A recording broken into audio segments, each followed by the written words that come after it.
Olá, pessoal. Vamos continuar a leitura do livro 12, A Vida e o Legado dos Apóstolos, do John David Sturge, traduzida e publicada pela editora Vida Cristã. Hoje a gente vai ler sobre o último apóstolo, Judas Iscariotes, e diz o seguinte: Ninguém chamaria hoje seu filho de Judas. Todavia, em certa época, esse foi um nome de heróis. Uma das 12 tribos de Israel era assim chamada, pois Judá não é senão a forma hebraica do nome Judas em grego. Um dos macabeus, que começou a revolta vitoriosa contra a tirania síria, também tinha o nome de Judas. Para os judeus, Judas tinha a mesma relevância que George Washington e Martin Luther King para os americanos. Não é então de admirar que Simão e sua mulher, da cidade de Queriote, ao sul da Palestina, desse ao filho o nome de Judas. Quando Judas chegou à idade adulta, foi conhecida como Judas Iscariotes, ou Judas, homem de Queriote. Além da Além do nome de seu pai e da cidade onde nasceu, nada mais se sabe sobre sua vida. A primeira menção que se faz dele no Novo Testamento é nas listas dos 12 apóstolos. Não existe registro de seu chamado ao apostolado, nem qualquer indício de suas atividades antes da última semana em Jerusalém. Judas deve ter sido, no início, um homem digno de confiança, pois os apóstolos fizeram dele seu tesoureiro e lhe confiara a parte financeira do trabalho deles. Nada havia em seu caráter para levantar suspeitas. Aparentemente mostrava-se honesto e correto. Se estivesse vivo hoje, talvez fosse um dos principais de sua companhia, aliás, de sua comunidade. Um líder nos negócios e nos assuntos civis, respeitado por todos. Os outros apóstolos, sem dúvida, confiavam nele até o momento em que sua traição foi revelada.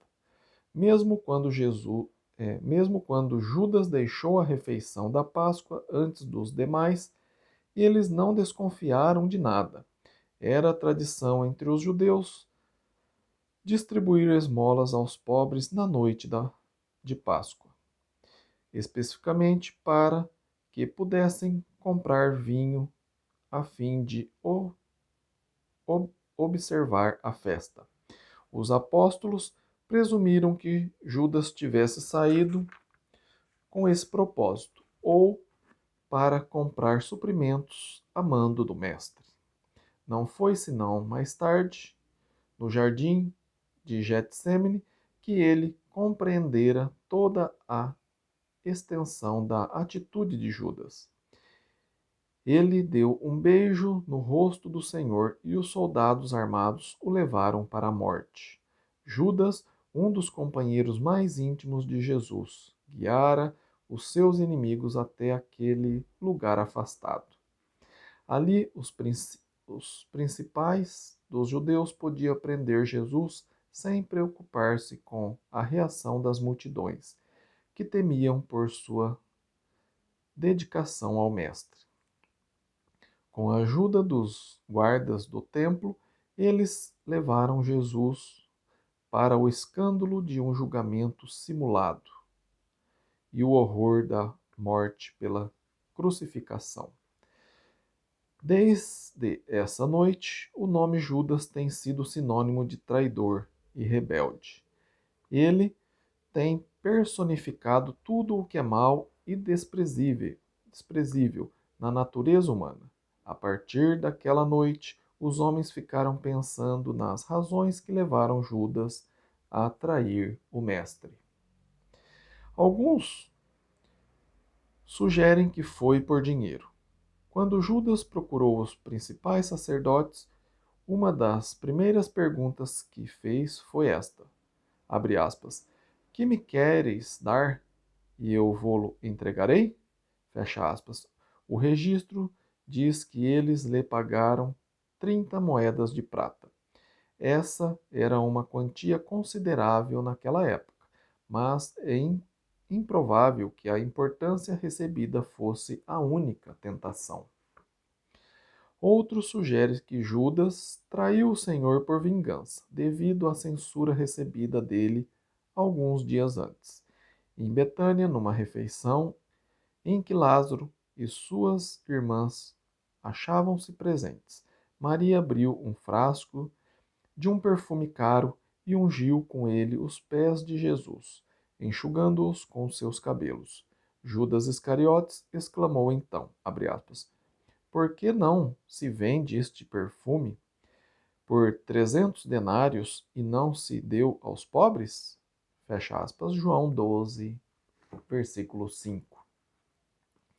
Jesus respondeu dizendo, abre aspas, deixa que ela guarde isso para o dia em que me embalsamarem, porque os pobres sempre os tendes convosco, mas a mim nem sempre me tendes. Fecha aspas.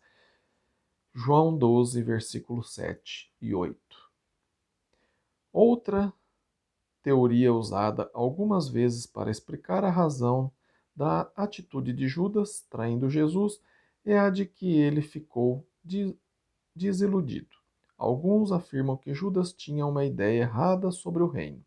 Ele esperava uma monarquia terrena, acreditando que Jesus derrubaria os invasores romanos e estabeleceria uma nação independente sobre o governo de Deus. Todos os inimigos seriam vencidos e a justiça esmagada. E a injustiça esmagada. Quando Judas descobriu que Jesus não ia estabelecer este tipo de reino, decepcionou-se e vendeu o Senhor aos inimigos. Não é possível saber qual desses motivos predominou. Talvez todos tivessem parte na queda de Judas. Qualquer que fosse a causa direta de sua traição, um fato se destaca claramente no caráter dele.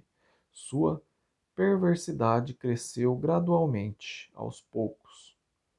Quando Judas aproximou-se de Jesus, não há razão para duvidar que fosse tão sincero quanto os demais apóstolos. É verdade que João declara, abre aspas, pois Jesus sabia, desde o princípio, quais eram os que não criam e quem o havia de trair. Fecha aspas, João 6,64. Mas isso, mas isto não é motivo para crer que a traição de Judas fosse predeterminada para cumprir seus propósitos perversos. O fato de Deus ser onisciente não elimina o livre-arbítrio do homem. Judas caiu devido às suas escolhas erradas e não por ser forçado a fazê-lo, devido às circunstâncias alheias à sua vontade. Judas achegou-se a Jesus com uma sinceridade de coração que levou outros a lhe confiarem a bolsa comum. 2 anos e meio mais tarde, ele traiu o Senhor, o que provocou uma mudança tão radical no caráter de Judas, o que o transformou de tesoureiro fiel em traidor desleal? Talvez não haja uma resposta simples a uma pergunta assim complexa. João dá, todavia, uma percepção adicional quanto à pessoa de Judas que os outros escritores não registram. Ao relatar o episódio da unção dos pés de Jesus por Maria de Betânia, ele menciona a indignação de Judas sobre o caso. Foi Judas e só ele que criticou essa demonstração de dedicação, insistindo em que o perfume poderia ter sido vendido e o dinheiro dado aos pobres. Ao registrar esse incidente, João nota que Judas não fez objeção, abre aspas, porque tivesse cuidado dos pobres, mas porque era ladrão, e tendo a bolsa, tirara o que nela se lançava. Fecha aspas. João 12, versículo 6. Judas já vinha roubando do tesouro comum dos apóstolos há algum tempo. É evidente que estes não tenha ideia do que estava acontecendo até que toda a história da traição de Judas foi descoberta. O tamanho de sua desori- desonestidade dá uma compreensão melhor do caráter dele. Judas não sabia, provavelmente, onde sua desonestidade o levaria quando começou a tirar quantias pequenas da bolsa. Ele, com certeza, justificou seus atos para si mesmo, prometendo colocar de volta o que tomara emprestado, entre aspas. Mas o dinheiro que tirava foi crescendo cada vez mais e logo veio a ser uma quantia grande. A fim de manter sua fachada de responsabilidade e esconder sua vergonha dos restantes, Judas se ocultou por trás de um interesse fingido pelos pobres. Quando procurou os principais sacerdotes com seu plano perverso, sua consciência já não o perturbava. Ele se tornara tão habituoso a viver no pecado que nem mesmo a ideia de trair o mestre o transtornava. Nessa altura, Judas podia ser considerado uma imagem perfeita de homem descrito por Paulo como tendo a consciência cauterizada a ferro.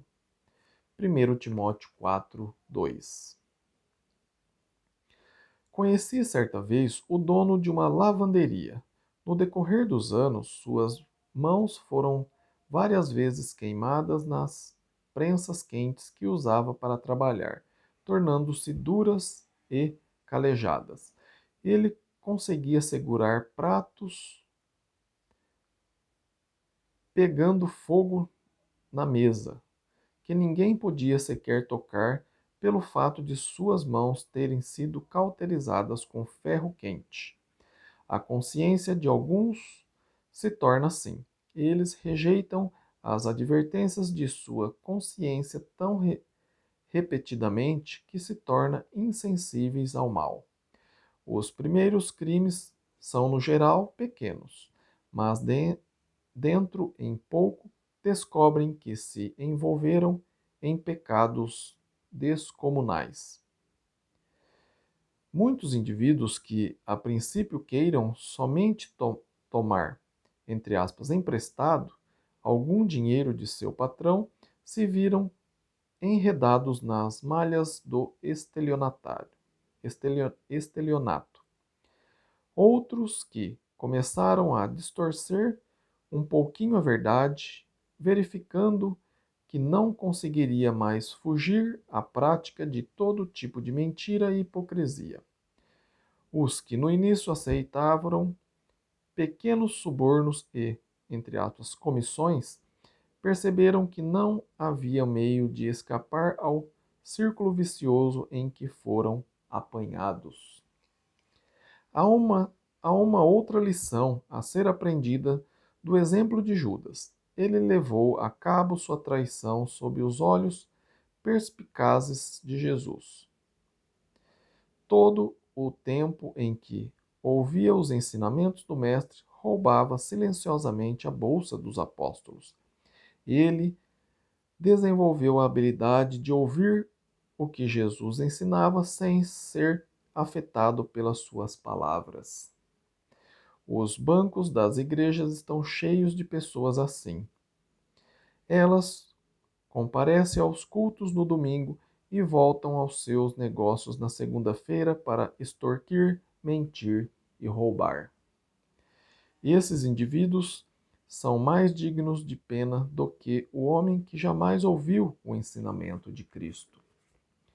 Existe sempre a possibilidade de que um pecador responda ao Evangelho ao ter conhecimento dele, passando a uma vida de dedicação a serviço. Mas a pessoa que conseguiu chegar ao ponto de não se comover com os ensinos de Jesus está viajando pela mesma estrada que Judas, o homem que ouve sermão após sermão, que levanta a voz para louvar e orar e que vive todo o tempo indignamente diante de Deus, é digno de pena. Sua vida pode ser comparada à de Judas. Marcos, Lucas e João não mencionam o que aconteceu a Judas, combinando, porém, os relatos de Mateus e Atos, podemos ter uma ideia da história. Quando Judas viu os resultados de sua má ação, ele ficou cheio de remorso. Devolveu as 30 moedas de prata aos principais sacerdotes, dizendo, abre aspas, pequei, traindo sangue inocente, fecha aspas. Mateus 27, 4. Eles recusaram aceitar o dinheiro de volta, mas Judas atirou as moedas no chão do santuário, retirando-se dali e se enforcando a seguir. Lucas acrescenta o trágico detalhe de que ele caiu de ponta cabeça e suas estranhas entranhas se derramaram. Os líderes judeus compraram o campo de um oleiro com o dinheiro da traição. Esse tipo de campo era tão inútil que só servia como cemitério, e os que eles compraram se chamavam Akeldama, ou Campo de Sangue, cujo título era bem apropriado para um lugar assim tão profanado. Não existe nenhuma tradição interessante que revela possíveis viagens missionárias feitas por Judas. Não há lenda sobre o seu mártir, apenas os fatos sangrentos de sua morte trágica. Com respeito ao seu destino, Pedro afirma apenas que ele foi, abre aspas, para o seu próprio lugar, fecha aspas, Atos 1, 28. Judas não compreendeu que seu Salvador deveria morrer na cruz para remir os seres humanos de pecados hediondos, como o cometido por ele. Se tivesse ficado junto de Jesus, como Pedro, teria descoberto uma fonte de poder vivificador na morte que ajudara a promover. Mas em lugar de arrependimento, só houve remorso. Em lugar de perdão, houve morte. Obrigado por acompanhar a leitura. A gente acabou de ler de todos os 12 apóstolos. Depois a gente vai ver aqui guia de estudos, que são perguntas feitas para cada capítulo aqui que a gente leu, tá bem? Se você quer ter o perdão dos seus pecados perdoados, escreva para mim, que eu posso te explicar melhor como você pode fazer isso através da Bíblia. Meu e-mail está aí na descrição do vídeo, é ronaldozm@gmail.com. Terei o maior prazer de sentar, estudar a Bíblia com você, ou alguma dúvida que você possa ter tido a respeito desse livro. E compartilha esse vídeo com mais pessoas para que todos conheçam a história aí dos apóstolos, a história de Jesus com eles, tá bem? Deixa um like, se inscreva no canal, aciona aí o sininho para você ser lembrado dos próximos vídeos, tá bem? Também quero convidá-lo, vocês, a ver aí o vídeo que eu fiz sobre esse vídeo, Atos, Cristianismo em Ação, que eu fiz aí ao vivo, né? E vou estar fazendo ao vivo para que mais pessoas possam estar tirando as suas dúvidas na hora que eu faço o vídeo, tá bem? Fiquem com Deus e até o próximo vídeo. Amém?